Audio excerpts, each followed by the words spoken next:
Welcome back to the NJCPA Tech Talk podcast, brought to you by the Emerging Technologies Interest Group. I'm your host, Sean Stein Smith, and we're back today for episode 9.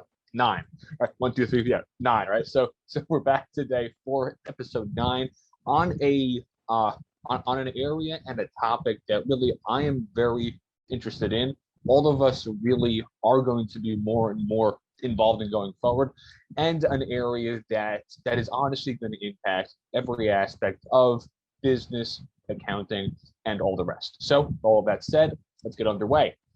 So just a quick piece of background about me. I'm your host, Sean Stein Smith. I do a lot of work in the blockchain and crypto asset space. I'm on the board of a few different enterprises out there, but I'm also really interested in anything that brings accounting, technology tools, and any other emerging areas, hot topics, areas of real critical importance for enterprise, for our internal colleagues or external clients, off the back burner and onto the front burner. And so today we have a really sort of honed in topic, which is a bit different from our usual content here on the NJCPA TechTalk podcast. Basically trying to talk about environmental, social, and corporate governance issues, ESG, which is a hot button issue. It's a hot topic. I'm sure all of us have heard about it, either in conversations, on TV, with our external clients. But honestly, what is this area, right? Acronyms are always great to toss around. They're always buzzwords, and they always make for excellent headlines. But actually, what is ESG? And so the first one off the top, topics and concerns about the economic and environmental impact of firms is probably the area that all of us are probably the most comfortable with, right? We're talking about pollution, carbon footprints, CO2, hydropower, solar panels, all the rest. And so honestly, in terms of that, all of us are probably the most comfortable talking about those issues because they're the easiest to, one, understand, to try to frame in terms that all of us have covered previously and heard content on previously. But they're also, in almost all cases, the easiest to try to quantify, right, in terms of the assets to be allocated and the payoff of this asset allocation in terms of power savings, reduced carbon dioxide output, all the rest. But the other two areas, right, how to deal with sort of broader sort of social issues. Now, obviously, as a CPA, we aren't going to solve all of the world's problems, right? But there are issues out there in terms of our pipeline, in terms of the makeup of our field, in terms of how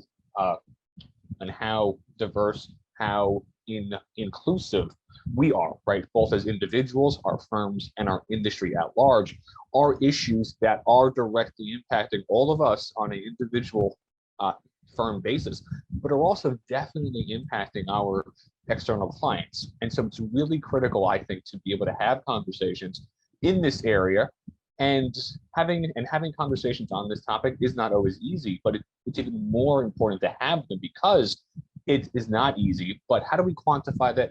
Are there any action steps that all of us can take now to have an impact both now and going forward? And then to almost sort of add on to that, this whole idea of corporate governance issues. And the best way to try to frame that in context around corporate governance in terms of us as an industry, as a CPA, and in terms of our external clients is that really that as our firms become more diverse, more inclusive, then all of that is going to help the corporate governance of the firm. And so the whole idea of corporate governance is kind of a murky area because it's not super easy to quantify, to analyze, and there are metrics, benchmarks out there that are used by external, usually firms in the asset management field, to try to rank how well a corporation runs its corporate governance operations. But in terms of sort of hands-on sort of practical impacts of this idea of corporate governance, it honestly is best phrased as how the firm interacts both internally and how it interacts to its broader external community, right? So all three areas are equally as important right now, and they are only, I believe, going to become more important going forward. Now it isn't just me, right? There's a lot of other content on this topic, in terms of podcasts, events, articles, all kinds of actual content out there. And there has been a pivot and a real sort of shift in terms of actually where assets are being allocated to, in terms of companies, ETFs, firms, individuals, more oriented towards this area. It is not a top secret thing, right? That the ESG area has been an area that has attracted a ton of eyeballs and a ton of actual capital too. But in terms of the opportunities out there and any obstacles or any challenges out there, right, for our field, for our industry, for our profession, I would say that the two biggest challenges or obstacles out there in terms of how we can add value to these conversations, right?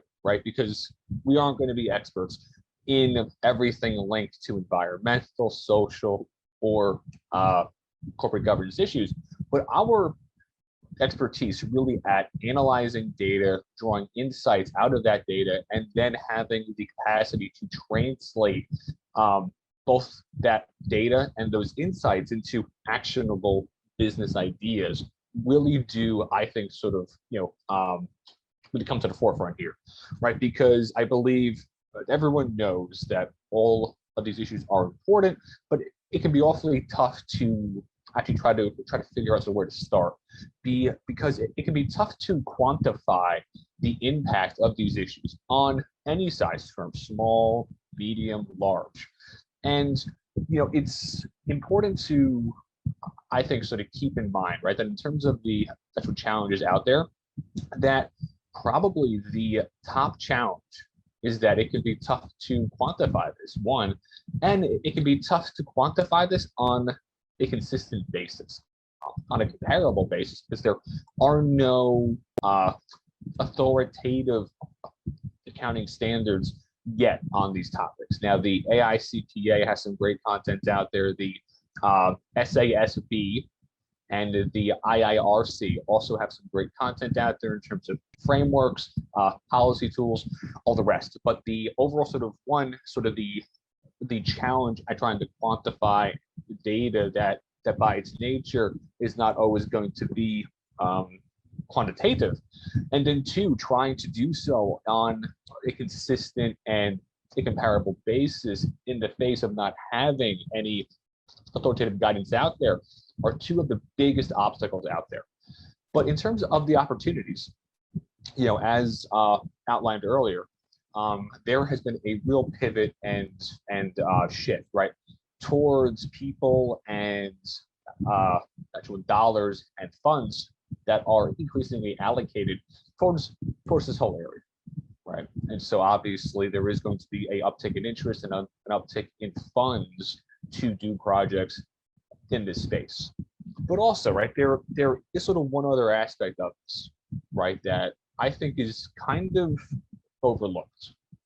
That as the economic outlook changes, the workforce changes, and our field changes, and as there are new folks entering into the field, current partners are bought out, retire, exit the field, and there are more and more folks that are currently right now in high school and then in college entering the field, entering our firms, entering our external clients. Issues in this area are not optional issues anymore, right? They aren't back burner issues. All of these issues have really, over the last 2, 3, 4, 5 years, popped off the back burner and are front burner, top of mind issues being talked about every single day, right?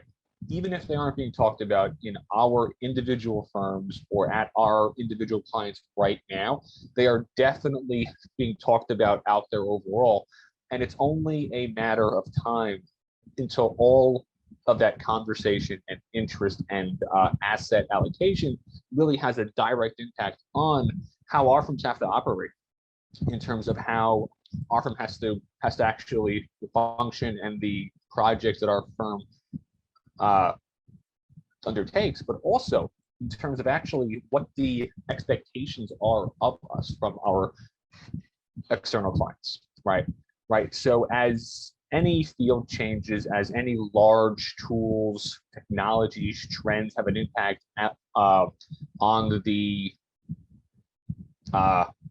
economy at large, it's definitely absolutely going to have an impact and influence the questions and the expectations that of our clients of us. And so that's really the I would argue the biggest opportunity out there, right? One that there is current interest in terms of people and actual dollars coming into the space, and two, those individuals that are in high school right now, college, interns right now, are really interested in these issues, and all of those individuals are ultimately going to become our external clients, partners, directors, managers at our firms. And so it's a good business move to become, at the very least, more aware and more educated and more on top of sort of what the current issues are, and then how best to try to talk to clients on these issues, and then ultimately how to quantify them in a manner to help our external clients as well as our firms make better business choices. Now, in terms of tools out there, I would say arguably, right, on the NJCPA TechTalk podcast, right, that obviously the growing use of tools, but especially automation tools, right? RPA, AI, or automation, just overall sort of broadly, has honestly made trying to analyze the impact of these issues a lot easier, because as a direct byproduct of having more automated tools, of having more capacity in those tools, it's a lot easier for us as individuals, us as our firms, and us in conversations to our clients to be able to try to sort of gather up all of this other data, right, outside of the income statement, the balance sheet, cash flows, inventory levels, AR confirmations, all the rest, outside of all of that. And all of that is absolutely core, right, to our role and to our expertise out there in the marketplace. But there's a lot of other stuff and a ton of other data going on. And all of that is not anything new to anybody out there, right? Either in the field or at a external client. But having these automation tools out there, and I will include some hyperlinks to some tools in the box below, but there are any number of tools out there that basically help us by, one, having the capacity to capture and to analyze non-quantitative data or non-financial data. And then two, help us try to sort of get a handle on, okay, so I have all of this other information in that sort of giant pile of non-quantitative data. How do I analyze it? How do I get trends out of it? And how do I turn those trends into items that actually connect to our core business operations? And that's really the key here, right? Because I mean, the individual tool itself is not as important as understanding, one, how the tool operates, and two, the point of having tools of this kind in place at your firm or at a external client, right? So ultimately, and there are definitely external resources to help there. There are definitely external podcasts, webinars, all the rest that are out there. And what I honestly wanted to sort of hone in on here ultimately is that this whole idea of environmental issues, social issues, issues linked to corporate governance can be a bit sort of challenging, right, to talk about and to analyze either inside your firm or outside your firm. And that's fine. It's okay to have conversations that are difficult to have and on topics that are a obstacle to have and that are a challenge to have. But the actual fact the underlying fact that having conversations on these areas can be hard, can be a challenge, is all the more reason why having conversations on these issues and trying to figure out how to best analyze the issues, quantify the issues, and translate that data into actionable business data is so important going forward. But there definitely are some external resources to help. And actually, the excellent people here at the NJCPA have a upcoming NJCPA event at the very end of the month on the 30th of September. What CPAs need to know about ESG. And I have included the hyperlink to actually register here, but I will also have that in the box at the bottom right here. And honestly, this whole topic has moved sort of off the back burner onto the front burner, out of the optional category and into a must-have topic for all of us currently in the field to help deal with current issues, to help deal with our clients, and to also help us attract, develop, and then hold on to talent that, as we speak, are the pipeline coming into our field, and all of which are interested in these areas, in these topics. And you know what? It makes good business sense, because operating in a manner that's good for the environment, that's good for your employees and your staff at your firm, and is good in terms of how the firm is run, how it interacts internally, and how it interacts externally with the broader community, makes good business sense. And so, yes, at the end of the month, on the 30th, we have a NJCPA event on this exact topic. So I'll be there in the audience though. And so I will include the hyperlink in the description box below.